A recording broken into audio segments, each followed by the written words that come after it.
الحمد لله نحمده ونستعينه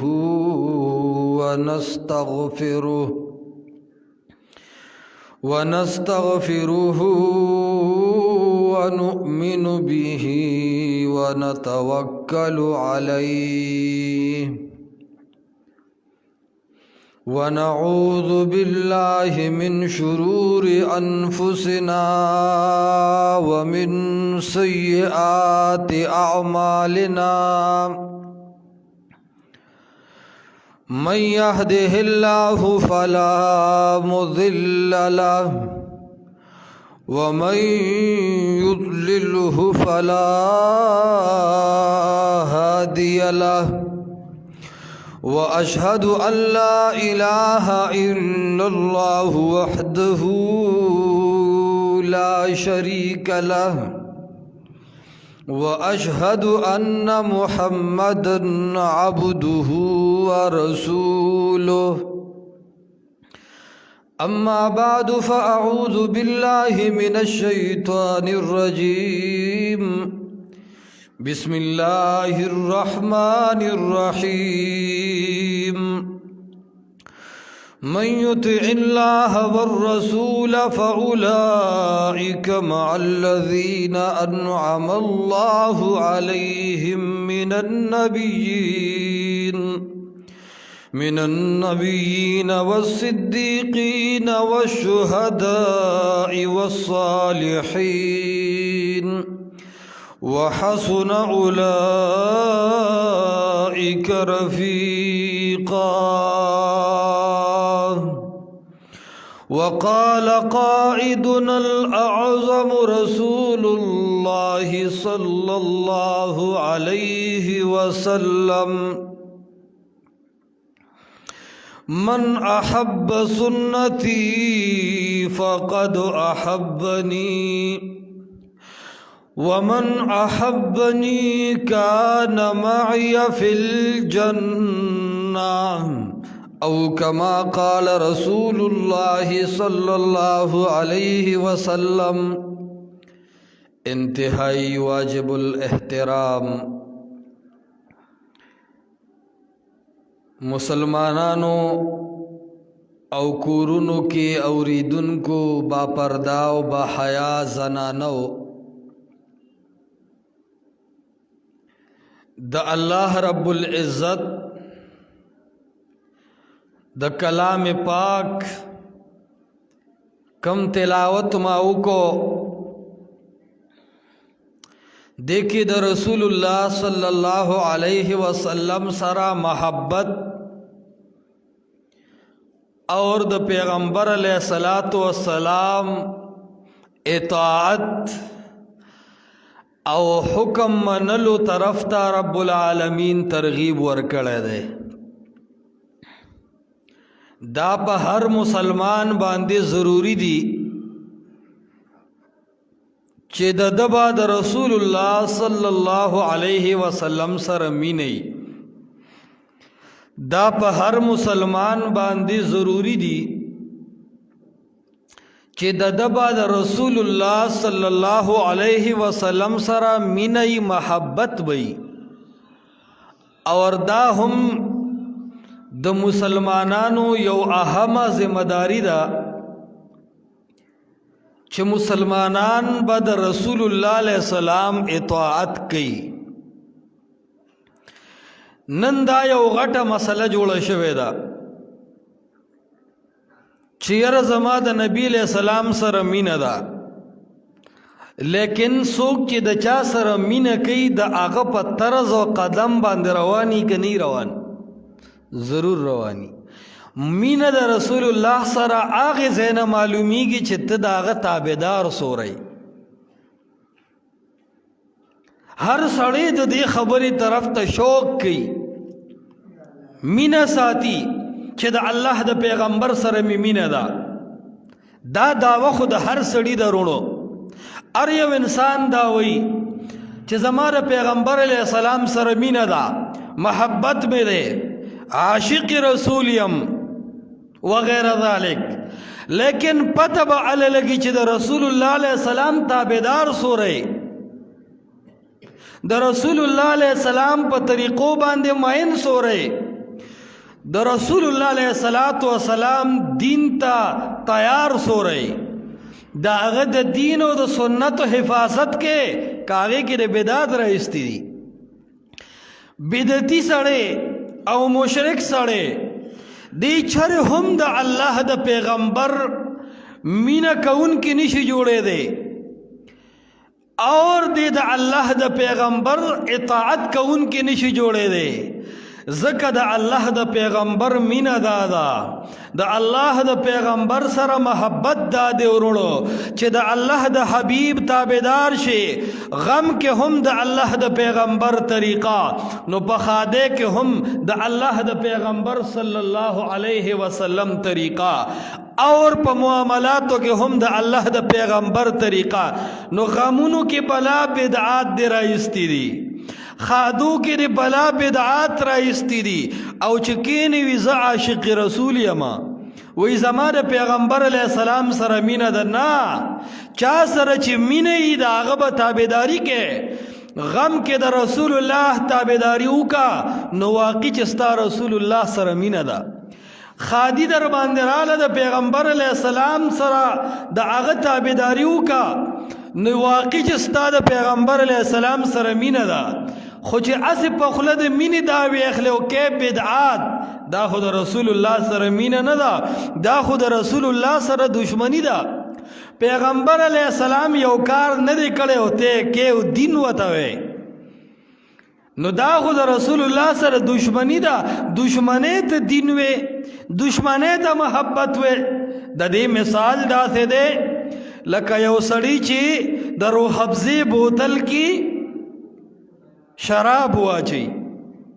او په بازار کې ګرځي چې اے خلکو ما سره روح حفظه ده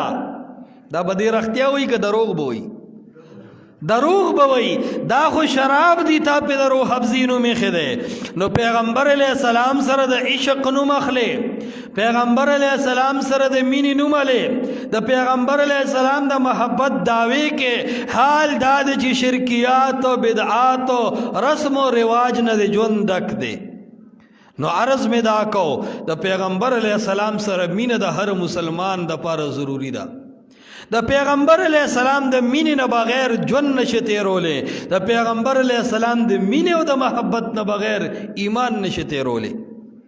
د ایمان د ضرورتو نه دادا چې د رسول الله مبارک سره بستا مینې او داسې مینه بلی کائنات کې بل چا سره نه کوم مینه چې د رسول الله علیه السلام سره لیکن مسلمان نن د پیغمبر علیہ السلام محبت طرف ته او اطاعت ته نه دی متوجه الله رب العزت قرآن کریم کې د دې خبره مقام خوله لري چې پیغمبر علیہ السلام سره به څومره مینه ساتي قرآن کې خو وی که پیغمبر علیہ السلام درته د خپل مال نه ګران نشو پیغمبر علیہ السلام درته د خپل جائیداد نه د خپل ځان او د بچو نه ګران نشو تاکه خو ایمان نشتا بیا د الله د عذاب انتظار وکا نو عرض می دا کو چې قرآن وی قل ان کان آباؤکم اے پیغمبر علیہ السلام د امت ته اعلان وکا چې ان کان آباؤکم کوي ستاسو پلاران وابناؤکم استاسو اولاد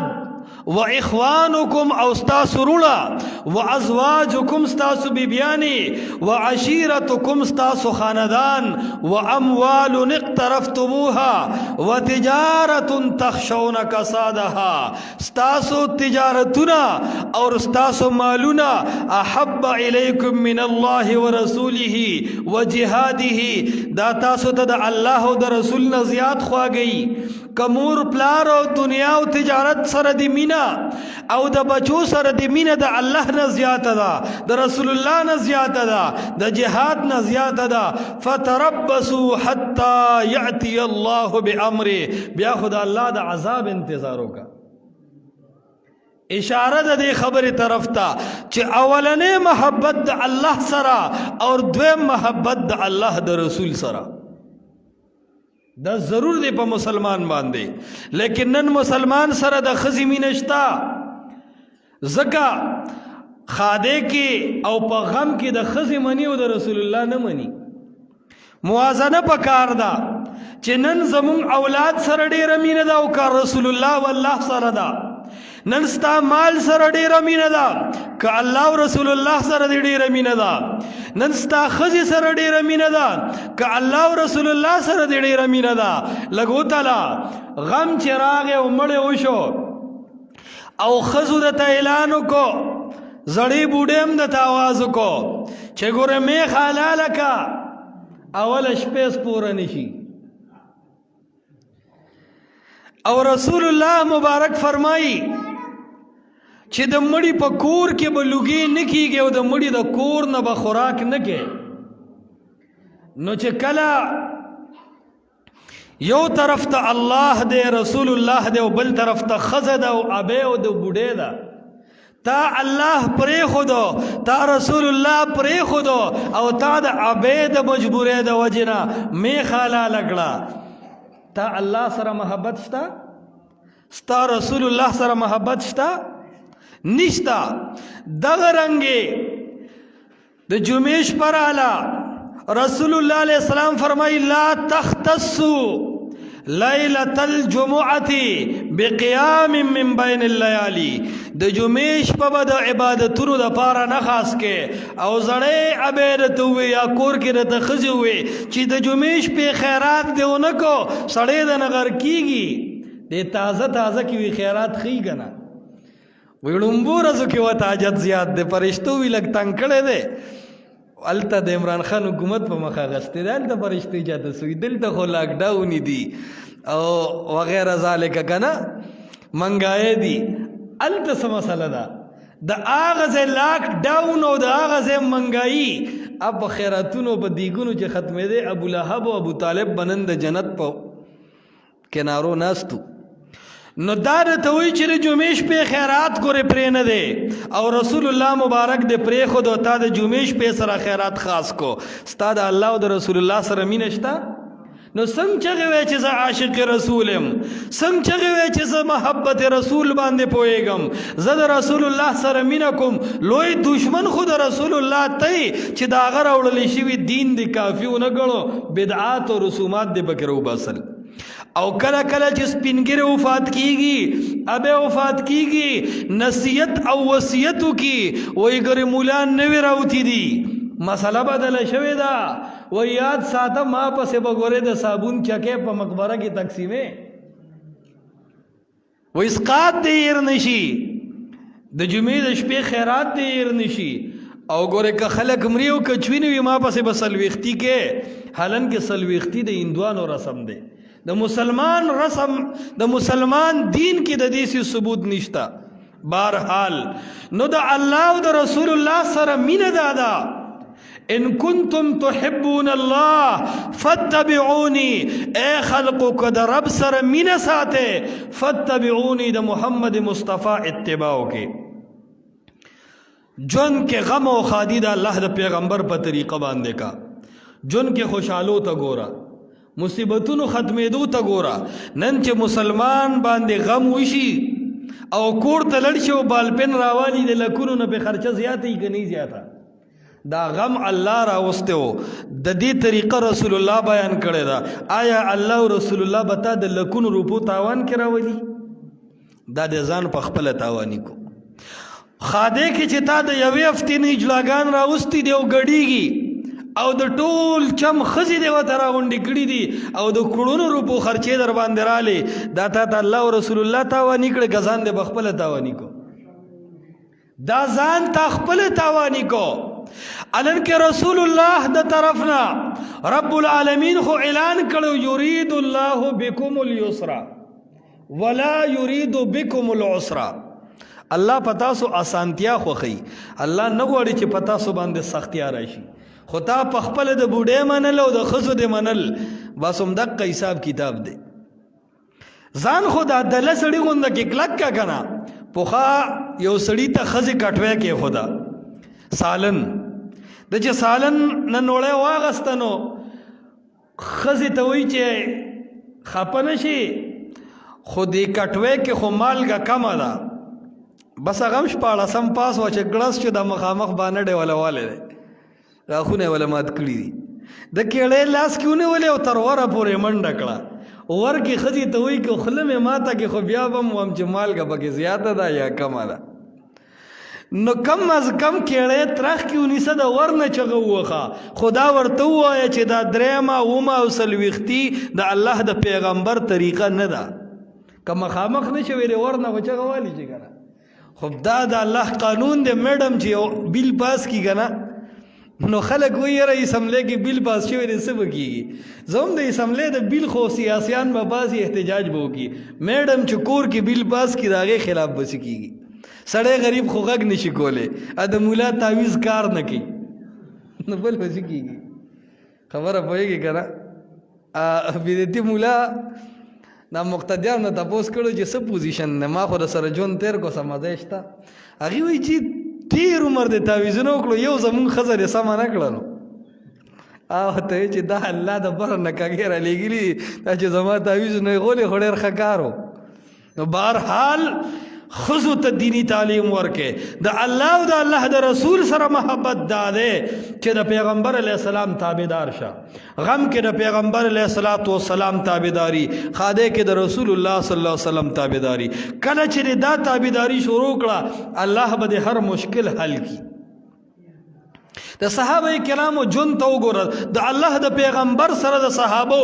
دومره زیاته مینه چې د هغې حد نشته بخاری کې یو واقعه راځي یو صحابي راغی پیغمبر علیه السلام ته یې د الله حبیبه تا سره چې مجلس کې ناست یم ډېر خوشحاله یم کور ته چې لړ شم ښځې سره لګیا یم بچو سره لګیا یم ای د الله حبیبه قرار مې نه وي چپل واچوم توره په لاس کم او ستا مجلس ته ځان نارسومه بس زړه ته مې سکون میلاویږي د الله پیغمبره په دنیا مې سکون نشته مال جایداد بلا دې سکون مې نشته بیبیانې مې بلا دې سکون نشته اولاد مې نیک عمله دې خو سکون په دغه څیزونو کې نشته سکون علوي ای د الله حبیبه چې تا ووینم پیغمبر علیه السلام ډېر خوشحاله شو خو بیا ورته وایي ای د الله حبیبه ستا د ملاقات په ټیم کې مې هم په زړه کې یو غم دی یو درد دی یو افسوس دی ورته وایي څه دی ای د صحابي او ورته وایي ای د الله حبیبه افسوس مې دا دی غم مې دا دی چې ستا مقام خو ډېر لوی دی ته خو به جنت کې ډېر اعلی مقام کې پس د مرګه به زمونږ تا سره ملاقات څنګه کېږي دنیا کې جدایي نه برداشت کوو نو هغه آخرت کې به جدایي څنګه برداشت کوو دې ته وایي کامل مینه دې ته وایي کامل محبت دې ته وایي کامل تعلق پیغمبر علیه السلام ورته فرمایي ای زما صحابي زه ارله جواب در کوم کله چې ما ته د بره نه حکم وشي پیغمبر علیه السلام خاموش شو جبریل امین وحی راوړه او قرآن کې دا آیتونه نازل شو رسول الله مبارک باندې آیت نازل شو من یطع الله والرسول چا چې د الله اطاعت کو چا چې د رسول الله صلی الله علیه وسلم اطاعت کو فاولئک مع الذین انعم الله علیهم من النبیین والصدیقین والشهداء والصالحین وحسن اولئک رفیقا چا چې د الله او د الله د رسول سره مینه قیامت کې به دک خلق او دک عوام د الله د پیغمبر سره څنګ په څنګ ناستي ای زما صحابي خفه نشي ستا ما سره مینه ده ستا ما سره محبت ده قیامت کې به ته بالکل ما سره داسې یو ځای که هاتین لکه دا دوه ګوتې چې یو بل ته مخامخ یو ځای دي صحابه کرام فرمایي ای د الله حبیبه مونږ په یو مقدم نه یو خوشاله شوي څومره چې د دې آیت په نازلېدو خوشاله شو مونږ خو وایي چې مرګ راشي جدایي به راشي شکر دی چې مرګ سره به ایله مونږ تاسو یو ځای شو دا د صحابو مینه وه دا د صحابو محبت و دا د صحابو تعلق و زمونږ دا خو محبت نه دی زمونږ دا خو عشق نه دی زمونږ دا خو تعلق نه دی الله ګواه دی دا خو یو مذاق دی تعلق د صحابه و چې قرار به ورته نه و تر څو چې به د الله د حبیب په مجلس کې هغه ناست شوي نه و ذکرونو دا ژوند د الله د پیغمبر د احادیثو او د رسول الله مبارک د طریقو سره برابر دی یو روایت کې رسول الله علیه السلام فرمایي من احب سنتی فقد احبنی اے زما امتیانو دا ووره چا چې زما سنت سره مینه وکړه غم کې زما سنت ژوندي کړل خاده کې زما سنت ژوندي کړل معاملاتو کې زما سنت ژوندي کړل معاشرت کې زما سنت ژوندي کړل مانځه کې زما سنت ژوندي کړل جنازه کې زما سنت ژوندي کړل د جن په هر فعلو کې زما سنت سره مینه وکړه نو رسول الله مبارک فرمایي من احب سنتی فقد احبنی چا چې زما سنت سره مینه وکړه لکه چې ما سره مینه وکړه اور بیا فرمایي چې زما سره مینه وړه مسله نه ده من احبنی کان معی فی الجنه چا چې ما سره مینه وکړه دا جنت کې به ما سره نو چا چې د رسول الله علیه السلام سره مینه وکړه دته د الله د پیغمبر سره جنت کې د ناست موقع په ملاويږي دا وړوکې مقام دی کلوې مقام دی پکار دا چې د بدعات رسم او رواج په ځای باندې د رسول الله مبارک طریقې خپلې کو تبلیغیان دوستانم یو خبره کوي کاش چې عمل کې راونی هغه وایي چې د رسول الله په مبارکو طریقو کې د دواړو جهانو د کامیابی یقین اخو ځان له خبره چې امیر صاحب د غاغم بیا د اسقاط بډېره ناست دا خو د هغه کمې دی الله دې پوره کړي دا خو د هغه کمې دی چې دا خبره په جار کوي چې د الله نه کېږي د مخلوق نه نه کېږي خو د هغه ماشوم چې چیړه کوي هغه هم تروډیري بابا او شلګزي بابا ته روان دی او د دې اصلاح جي کله کېږي کله چې د عقیده توحید او د لا اله الا الله ویلو نه بعد فورا قرآن تکینی ویجی اول ایمان دے و بیا قرآن دے نو صحیح شو کنا جی صحابہ وی تعلمنا الایمان مونگا ایمان زدہ کو نو بیام بل کار نه دی کړی ثم تعلمنا القرآن د دې لا اله الا الله د مفهوم د پاره مونږ فورا د قرآن تشریح ته تلیو چې توحید څنګه دی نو مونږ د نوح علیه السلام چغې اورېدلې دي چې بچي ته یې ویلي دي چې بچي یې راوخېجه نسب او طاقت به اخلاص نه کی غرق شو نو مونږ ومنله چې نبی خلاصول نشي کولی خلاصونکی الله دی دا خو په قرآن پته لګي که نه نو قرآن نه لرې والی دا د عقیدې هم تباهي ده او دا د عمل هم تباهي ده او الله دې مونږ تاسو کې ضد نه راولي الله دې مونږ کې انابت پیدا کی د ځینې عالم خبرې چې کله عوام ووري هغه وایي چې یاره تر اوسه خو قرآن ته کېناستم خو اوس یې د ضد نه کېنم دا ضد هم د شیطان ضد دی پکار دا چې مونږ ضد کې را نشو مونږ د الله کتاب را واخلو عملی کو نو بهرحال عرض مې دا کو چې د الله د پیغمبر سره مینه او د الله د پیغمبر سره محبت دا د مسلمانانو یو لازمی ذمہواری ده او لازمی ډیوټي ده چې مونږ تاسو د الله د حبیب سره مینه شروع کو د الله د پیغمبر سره محبت شروع کو غالبا جابر ابن سنان رضی الله تعالی عنہ ده یو ځلې یو جهاد کې جنگیدو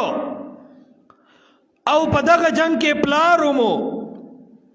د هغه جنگ نه چې کله رخصت شو نو روټې ته ناستی هغه پلار ورته وایي بچیا د یو جنگ په موقع باندې ته د صف نه بار راووتې او جنګېدې او 3 ځله زما د تورې د لاندې تیر او راتیر شوې ورته وایي زوی مې وې کنی وی پلات و منات و غزا و حبول میں دے قسم وی چه زړه میں غختل چه را سر دیوالو زوم اصحابی روٹے پرے خدا او درے دو شان صحابہ معلومول غواړي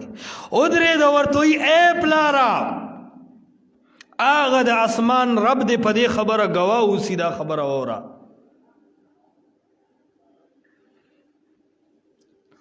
کچر تک ته زما مخې ته په جنگ کې راغلی وې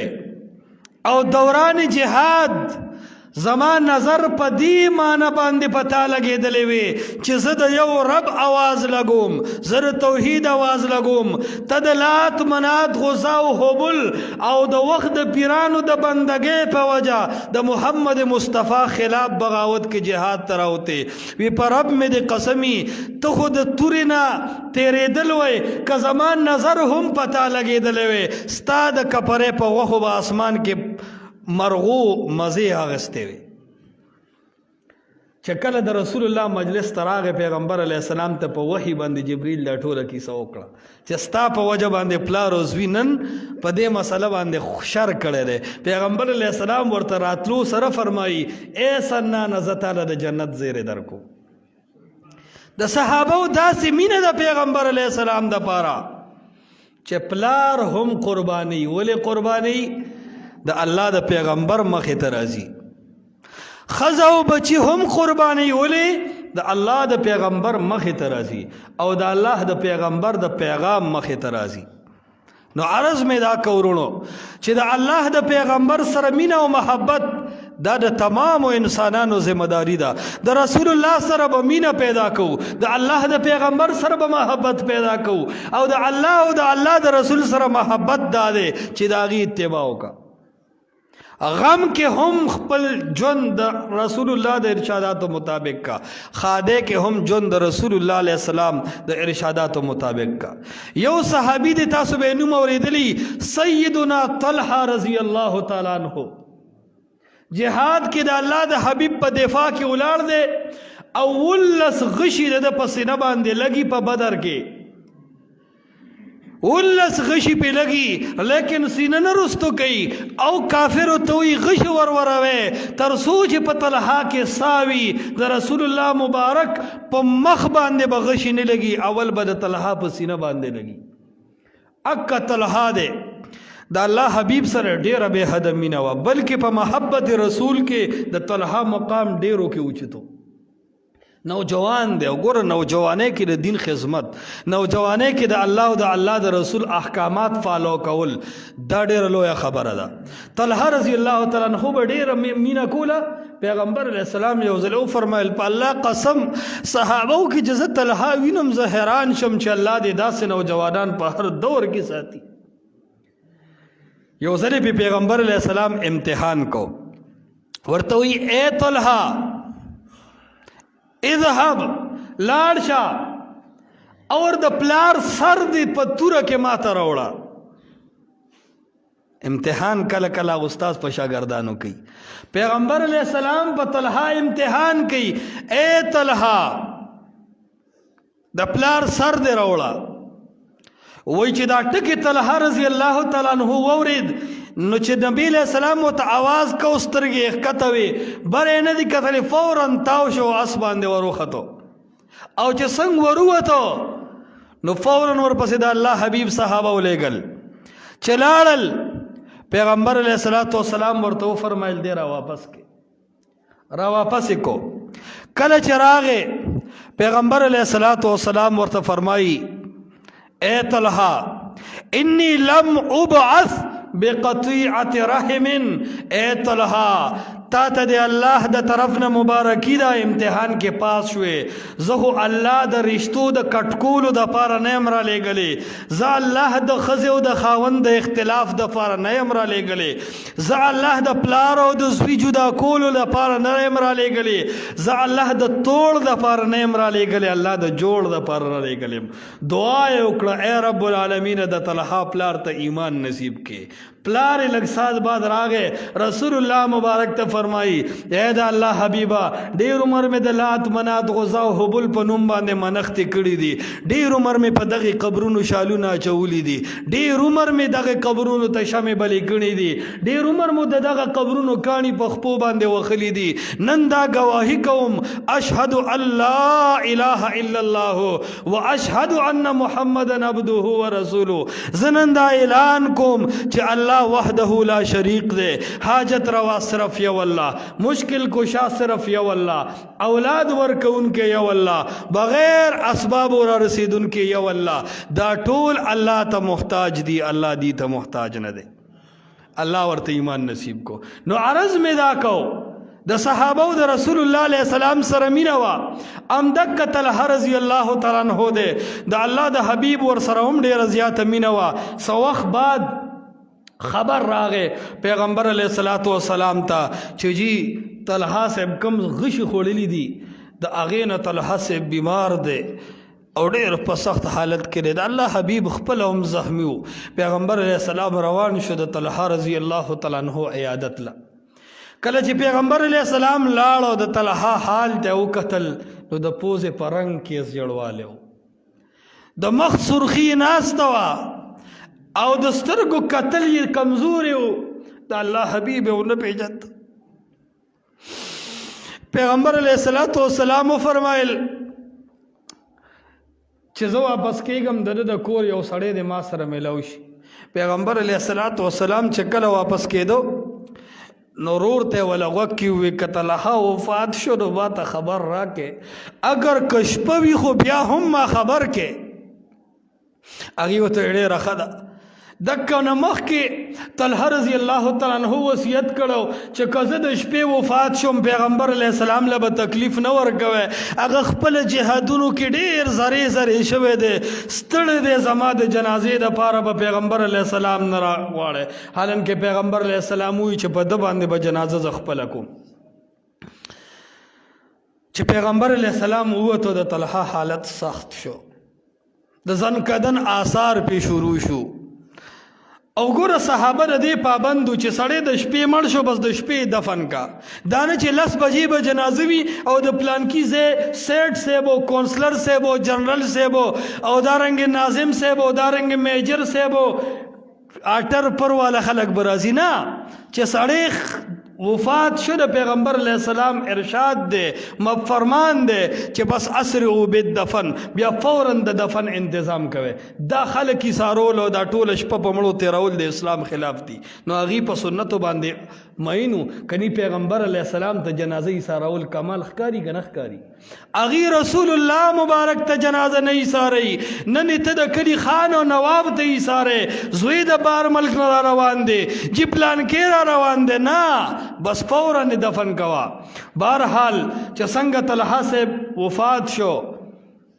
دی په جنازه وکړه په بل رسار د الله حبیب تفوس وکړو دا خاندان والوں نے اے خلکو د طلحه په حال میں خبر کې تو دا الله حبیب طلحه خو وفات شوی دی پیغمبر علیہ السلام جلل صحابہ په جڑا شو رسول الله مبارک و ته فرمای اے صحابہ اے د طلحه خاندانا زمو ولې خبر ولم چې طلحه وفات شو هغه ته د الله حبیب شپوا طلحه وصیت کړو چې د الله حبیب له تکلیف نه ورکوي پیغمبر علیہ السلام دوباره د طلحه په قبر جنازه وکړه صحابه ور پسې ودرېدل دې ځای ځینې محدثینو مسلک دا دی چې دفن باندې دوباره جنازه هم جایز ده اختلافي مسله ده بہرحال نو دوباره پہ اللہ حبیب جنازہ اکڑا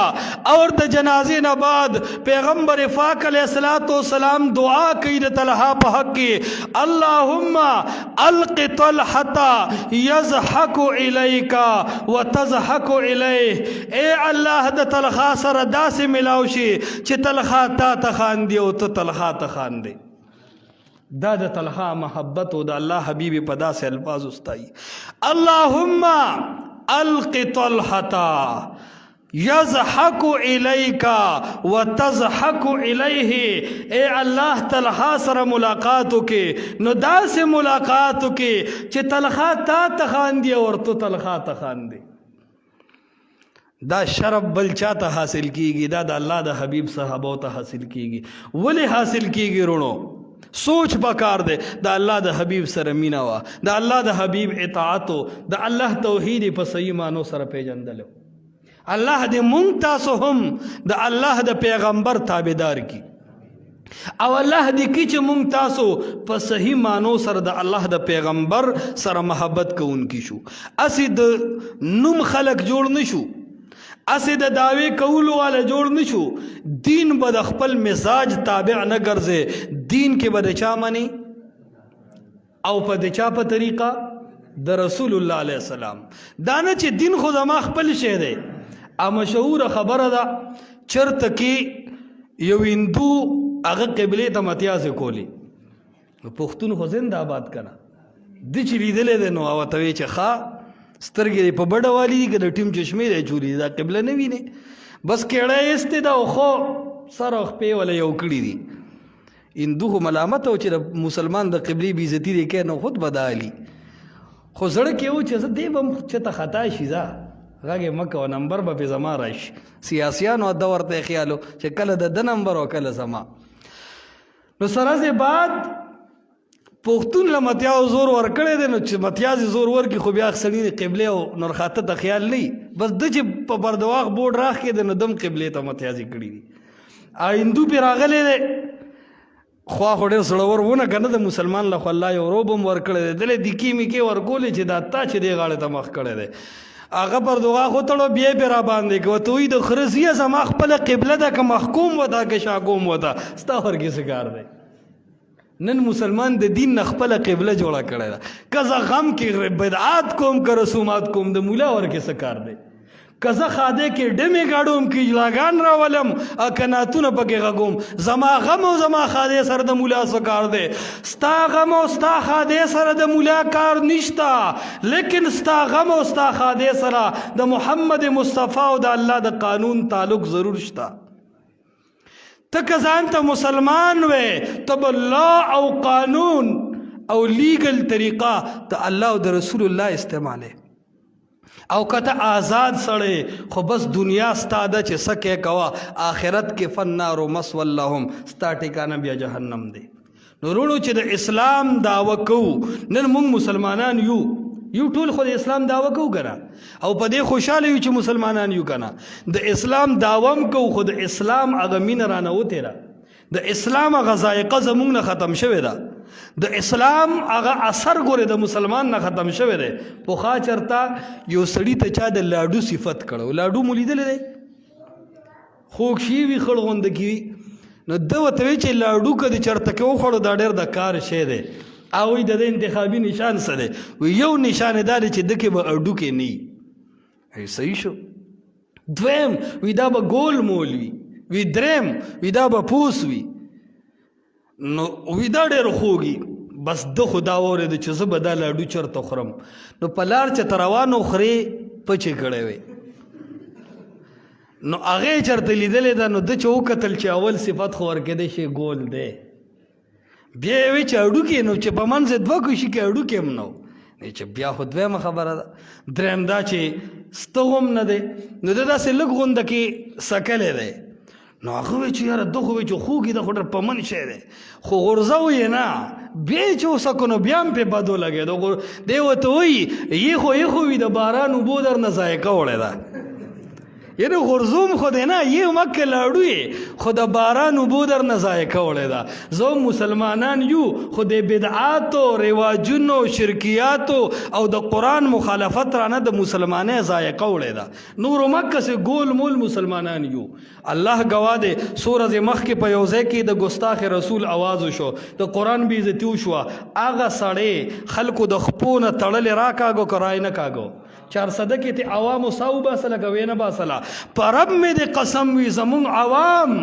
دا سرور کولو ته تیار کور پرېښودو ته تیار هرې قربانۍ ته تیار خو افسوس او لعنت دی زمونږ د منبر او محراب په هغه چغېدونکي عالم چې ده ته صرف د تسبو صفتونه کړي دي ده ته صرف د نفلونو صفتونه کړي دي ده ته صرف د خیراتونو صفتونه کړي دي ده ته د رب کتاب نه دی بیان کړی کنی عوام والله یو سړی دی دلته ګستاخي وکړي زموږ ستاسو ایمان څه تقاضه کوي هغه سړی به موږ ژوندی پرېږدو